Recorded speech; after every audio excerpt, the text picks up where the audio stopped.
Welcome to this edition of On the Scene. I'm your host, Tim Kelly. Today we're going to spend a little time talking about the Suffolk City Treasurer's Office. We'll find out the roles, responsibilities, some of those customer service initiatives that they have going on, and again, the great work they do out there in the community. We'll have all that on today's program. Stay tuned.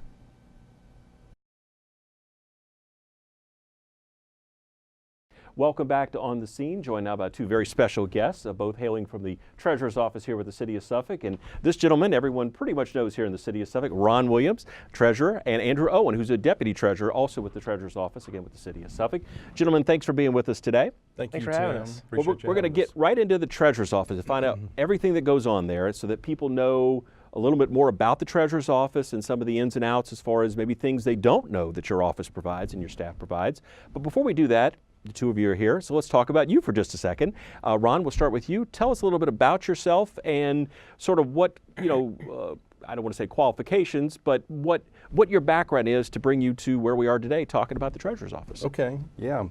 Well, Tim, at that said, I would be remiss without pausing to say thank you to the citizens of Suffolk for electing me 10 times yes, sir. To be the Treasurer of the City of Suffolk, 10 four-year terms. Right. So I've been Treasurer now for 37 years. This is my 38th year. And my background is I grew up here in Suffolk on Pitchcattle Road in a farm family. I thought I lived in Disney World. And I enjoyed every aspect of it. Right. It was a great life. I graduated from Old Dominion with my degree in political science and went into banking for 12 years. And I never realized, you just don't know where these paths are going to carry you, but the uniqueness of being in banking for 12 years and majoring in political science, specializing particularly in local and state government, it was a great fit. And so I've been very fortunate to have been able to put those tools to good work since I've been here.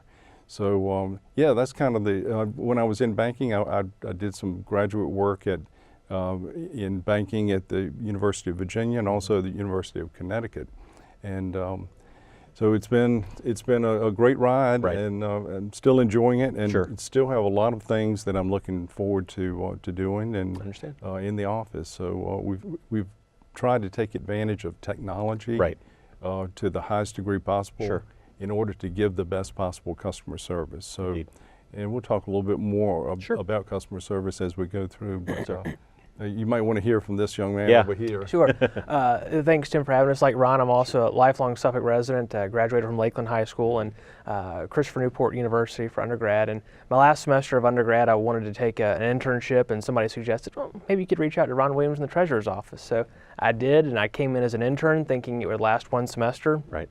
And I had the opportunity to be hired right after, and so I'm just shy of 6 years there now, and it's been a great opportunity. I've learned a lot, and I was just thinking earlier today, it's interesting, 6 years goes by quickly, but you learn something different, something new every day, whether it's about your office or the city in general, and it's just been a great opportunity, and it's been a wonderful experience. Gotcha. Well, certainly we've introduced the two of you, so let's talk Treasurer's Office. Okay. What is, sort of an overview, what are really the core duties and responsibilities of the Treasurer's Office and the staff there, as well as where does the authority for the business and the transactions you do come from? Obviously, again, as you noted off the top, you're directly elected by the citizens of the City of Suffolk, certainly have employees like Andrew as far as working with you for the team to give that good customer service and provide the services that you do. But again, overview perspective. How does that wrap up and describe exactly what the responsibilities are? Well, the Treasurer is one of 5 constitutional officers. And the name comes from the fact that they're provided for in the Constitution of Virginia. That there shall be a Treasurer and a Commissioner of Revenue, the Sheriff, the Commonwealth's Attorney, and the Clerk of the Circuit Court. Those are the 5 offices. And we're all elected. Right. And so the people get to choose who goes into those offices. Yes. And so the people have ownership in the office. And so our authority is largely based on the Constitution of Virginia, other laws that are adopted by the General Assembly, state law, state code, and then the City Council also has the option to adopt laws and ordinances that we abide by or either support. You know, it may be something that a service that they wanted us to offer, and so we'll go into it. So, and then there there are Attorney General's opinions. The Treasurer can request an opinion from the Attorney General.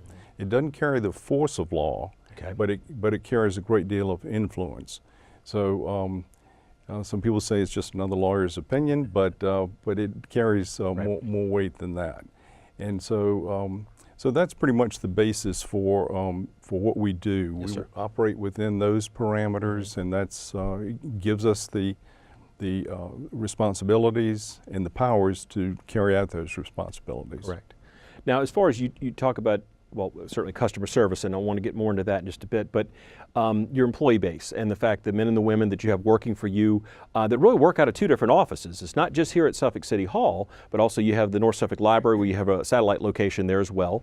But talk about as far as sort of the employees and what you and your staff are looking for as far as have that team approach to really help people and provide, again, we keep talking about customer service, but really that's number one job, I think, with you guys, right? Right, and I view customer service, and always have, Yes, as a duplicity, that it's not only the obvious, the taxpayers, the citizens that need their questions answered and needs met and so forth, but it's also the other departments that we work with and the other agencies. So we try to give them as good service as we give to the public that we're serving. So, but some of our initiatives that we've done through the years, customer service-wise, I mean, we have 16 full-time and 2 part-time employees, and that includes me. Yes, sir. In the office. And, you know, we've tried to do everything that we can to offer the highest possible level of service to the citizens and to the other departments and agencies. Right. We have used technology, as I mentioned earlier, to try to do that. And we're really proud that we've now completed, at the beginning of this year, we went live on it after 25 years on our previous platform of software. Yes, sir. We went to a new software. It's been 8 years in the making. So it's a very long, complicated conversion, but the PCI is our new software, and it is the software that that operates all of the assessing, billing, and collecting of all the city's revenue. And this year's budget, a little over $600 million, all of that revenue flows through the Treasurer's office. So what we try to do is to collect it in the most efficient manner possible, to make it as easy as possible for everybody to do what they have to do, whether it's the planning department selling permits, whether it's somebody trying to get a dog tag, and Andrew's going to talk to you a little bit about that, or whether they're trying to pay their real estate or personal property tax, which are our 2 largest sources of revenue. Sure. We just try to make it as easy as possible. And with the PCI software, it's very agile, it's very nimble. We're still learning how to best manage it. So sometimes the software gets blamed for things that are really, we're just not operating it correctly. Sure. So we're getting better at that every day. We've gone a full year now completely on the software, every aspect. And I actually canceled all of my vacation for 2018. I didn't go on vacation. I didn't leave at all because I wanted to make sure that every aspect of that conversion was seen through to the nth degree. And we've done it. Wasn't perfect at every step of the way, but we've done some fine tuning and we've made it through. And quite frankly, as of now in January, which is after the December 5th big due date of real estate and personal property, we've actually gotten our collection actions in place, our delinquent collection, faster than we ever have. Very good. And so that was our goal. And so so my wife and I are going to go on a little cruise to celebrate our anniversary plus the completion of the PCI project. Well, congratulations. Thank you very much. Now, one of the features that we really like is our online ability. And Andrew, you can jump in, but it's some really nice features that we added. And one in particular is the e-check feature. And it's only $1.50. You can go online. It's very simple. You go to the city's website, a couple of clicks, and you're there. Put in your information about your account, your personal information, your taxes, and you can pay with an e-check, and it's only $1.50. It's the cheapest way you can do that transaction. Gotcha. You can't even start your car to drive down here for that, Right. for $1.50. Correct. So we've seen a great response. Yes. We get a nice report at 4 o'clock every morning. Andrew and I will compare notes when we come in. That we see the e-check transactions, we see the online charge card transactions, and the response has been great, and it's working very well. And we've actually fine-tuned it a little bit to improve it beyond its basic capabilities. Sure. So we continue to do that. So Right. so we're really excited about that. Andrew, But yeah, jump I'd in. just say the point is, if you don't have to come and wait in line, we certainly don't want you to. Correct. We want to make it as easy as possible with that. I will say, now I do look at it every morning. I don't quite wait for it at 4 a.m. It's a little after 6 when I see it, but I do look at it early in the morning to Yes. check on it. And we have seen just a drastic increase this year in the number of online transactions, and it's helpful. People appreciate that. Another thing that we've done very forthcoming this week, as when this airs, it will have already gone out, is the dog license notices will have gone out.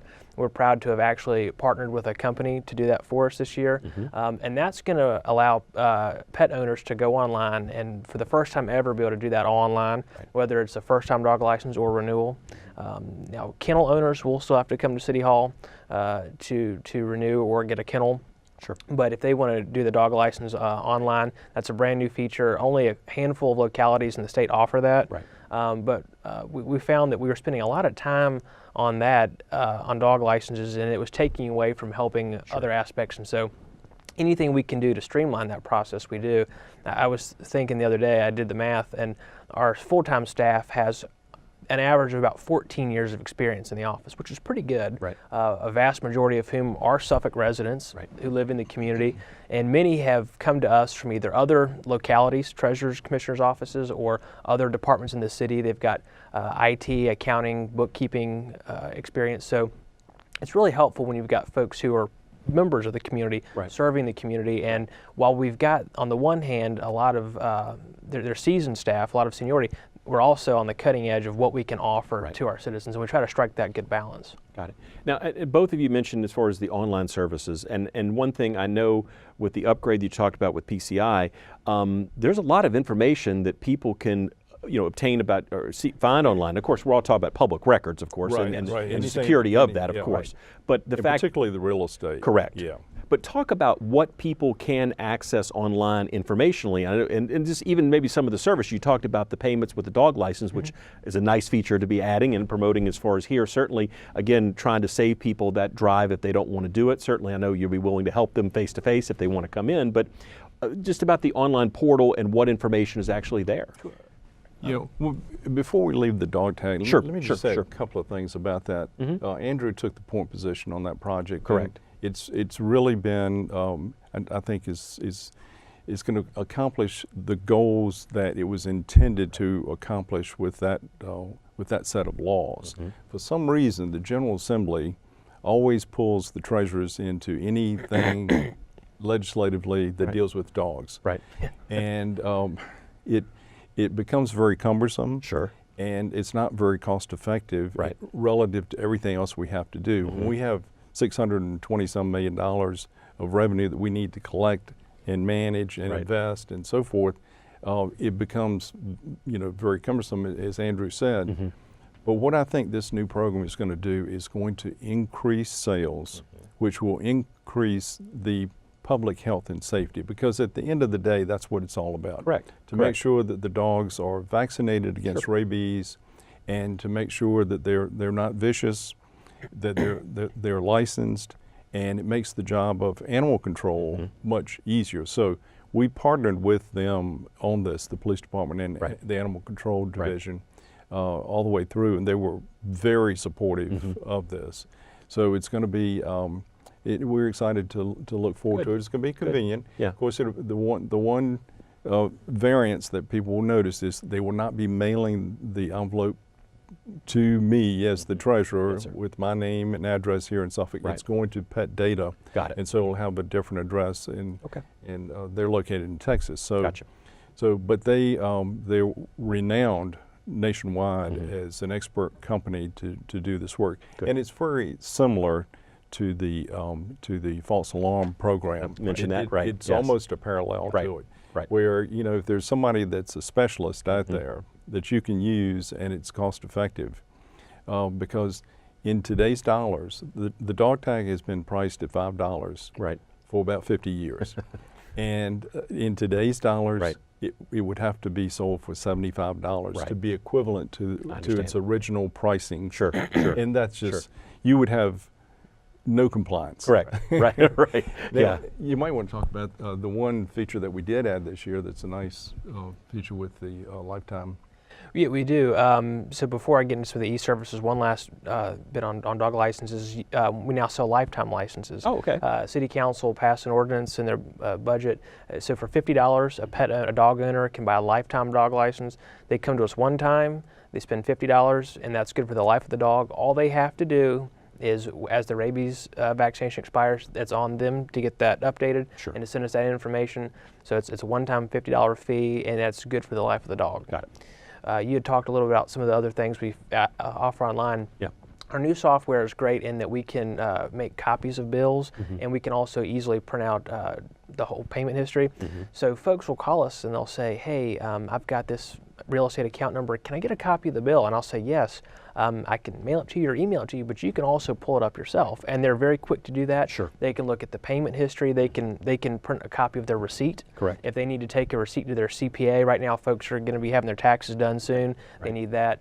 And then if they've got their account number for their personal property tax, they can do the same thing. They can look at a copy of the bill, a copy of the receipt. They can look at the payment history, and it's easy to do. You can even do it on your tablet or smartphone without. It's totally set up to where you don't have to pinch it and pull it. It's Mobile friendly. Mobile friendly is a term, exactly. and, Yes. and it is, and so that's helpful too. Correct. People can do that. Well, you mentioned off the top your banking history.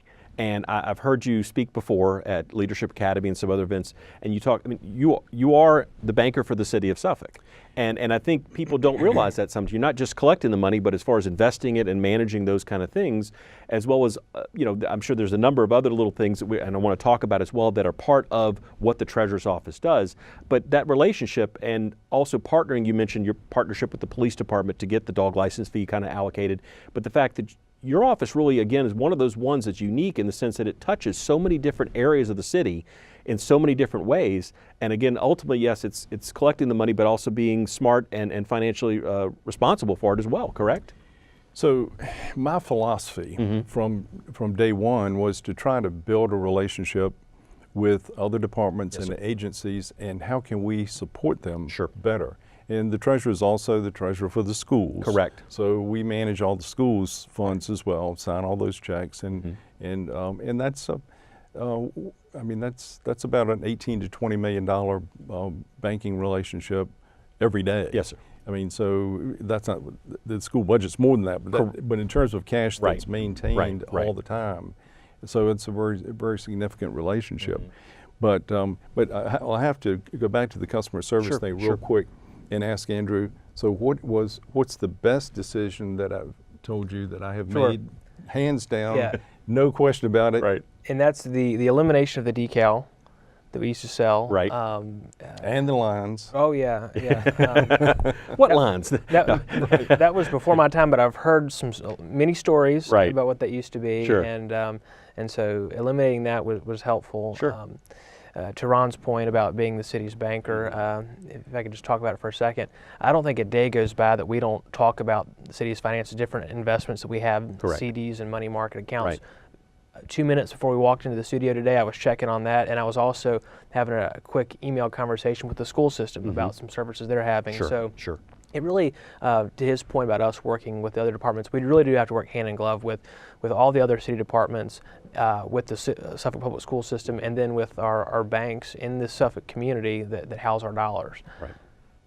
Now, one thing I know we talked about, and certainly we gave the overview of the office, but I know we've got about 5 minutes or so left as far as in the segment itself, but I wanted to talk about, is there anything that you think your office does that people don't know that you do? I mean, I know there's some things like the dog license, people might not realize, wait, that's where I've been going with that. I mean, they may have handled the process, but don't, and again, you guys aren't animal control, so we don't want to, you don't handle that aspect of it, but you mentioned some reason dogs are put with the treasurer's office. Yeah. But there's got to be, I know there's other items that your office service-wise provides that people may not be aware of. Anything that we would want to highlight as far as in that realm? Well, I think most people are aware by now, but what we did with the decal Right. Was I went to City Council and said, I will recommend to you, very cautiously, after much thought, that we eliminate the decal. And the response that Council had in general was, are we going to lose money? Right. Are we going to lose money on tax collections because it was our primary enforcement mechanism? Correct. Or are we going to lose money on the sale of decals? So today, fast forward, it has been the best success story that we've had because we've made it so much more convenient. So what we did was we added the vehicle license fee to the personal property bill. Right. So we're billing two revenue sources with one bill. Right. And in the process, we actually have increased our compliance of the number of vehicles on which we collect. So we were selling about decals to about 60% of the vehicles in the city. And it was the responsibility of the police department to bird dog those. Right. Well, what I said to council is this will relieve the police department of all responsibility. I will take that, utilize the administrative powers of the treasurer to collect that revenue and to make sure that they're in compliance. Right. And the police can do what they need to do Correct. to enforce crimes. I mean, they've got drugs and gangs and guns to worry about. They don't need to be worrying about this administrative. Right. So now we are actually more than 90%. We actually will get to 92% compliance so we're collecting a lot more money. It was about $1.3 million at the time that we made the conversion in 2007. Now we're collecting about $2.7 million. So, it's more than double. Correct. The revenue. So that's been a good success story. Sure. So then we took that model, and when the Public Works Director Eric Nielsen came to me and said, "Ron, would you consider collecting the stormwater fee?" Well, I had heard his presentation to council for 7 years. Right. That it's like, the redcoats are coming, the redcoats are coming. The day's going to come when we have to have stormwater management because as we grow, we have to abate that stormwater. Sure. So I was prepared, and I said, without any hesitation, yes, and I will add it to the real estate bill, and we'll bill it, as a part of the real estate billing. Other localities have had to establish separate utilities for that, and completely staff. We did both of these programs without any additional resources whatsoever. No additional staffing, no additional funding, no additional resources at all. And then a few years later, now city manager, at the time deputy city manager, came to me and said, would you consider taking on the refuse and recycling billing and collection? Right. And I told Patrick that I absolutely would. And so I anticipated that they might want me to do that, and we've added that to the real estate bill. So we now collect 3 major sources of revenue for the city on one bill. Correct. And 2 major sources of revenue for the city on the other bill. Gotcha. So 5 major revenue sources on 2 different bills. Right. And that's about as efficient as you can make it. And so it generates a lot of money. And our collections, after we have gone through our delinquent collections, we'll get our collections up to over 99%. Wow. So, and the bond rating agencies love our numbers. Sure they do. They love our numbers on the cash and investment side. They love our numbers on the collection side. Right. So it helps to contribute to our AAA bond rating. Yes, sir. For the city. Just a couple other perhaps lesser known items. Right. If you want to get a new trash can, you make your payment to us. Got it. If you cleaning out your garage and you need to get one of those roll-off dumpsters, Right. you come to us to pay for that. Public Works will set you up, but you have Correct. to pay us. Right. And even things, if your kid has a bicycle Right. and they want to get it licensed so that in the event that it ever goes missing Right. or they lose track of it, if you pay $1, all we're doing is we're tracking that information to us. We give it to the police department. So bicycle licenses, easy pass transponders. Right. Last few years with tolls coming to our region, the city management came to us and asked if we would become a destination to sell those. Correct. And so we sell those downtown in North Suffolk, and that does generate some traffic, as you can imagine. Right. So that's helpful. And then in addition to that, permits. If an individual, maybe you're getting a deck put on your house or a pool or some kind of remodeling, well, when you come to pay for that permit, you pay that to us. Correct. And so we do have a lot of interaction with the business community and individuals for getting those done. Very good. Well, we have probably about a minute or two left, but I don't want to leave the segment and leave the opportunity for the two of you to talk about as far as some of your community outreach that you do. Certainly, some fundraisings for some charities and things like that go on. I'd like the two of you to talk a little bit about that in about the 2 minutes we got left of the program, just to highlight the fact of the outreach, not just doing the business work, but you guys do a lot of great things in the community as well. Well, two things that we wanted to particularly mention is the National Night Out. The work that your team does, that you and Diana have done with that, great. is great. We want to always be there to support you. We will. We know it's the hottest night of the year, but works out that way. We're going to be right there with you, right, and support it. And we appreciate the work that you do on that. We started a little United Way golf tournament 24 years ago, and this year will be the 24th year. Right. Shirley Sneed, my chief deputy, Yes, sir. said, "Ron, why don't we start a golf tournament for the United Way?" Because we were always looking for ways to raise money for the United Way. Correct. And I said, "Shirley, I don't really have time to run a golf tournament right now, and you don't know anything about golf." She said, "Well, if you will teach me and tell me, I think we can do this."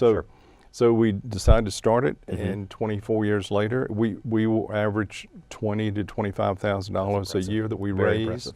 And I went to the United Way and asked them if I could designate some of that money to agencies that were unique to Suffolk, rather than being part of the unallocated fund.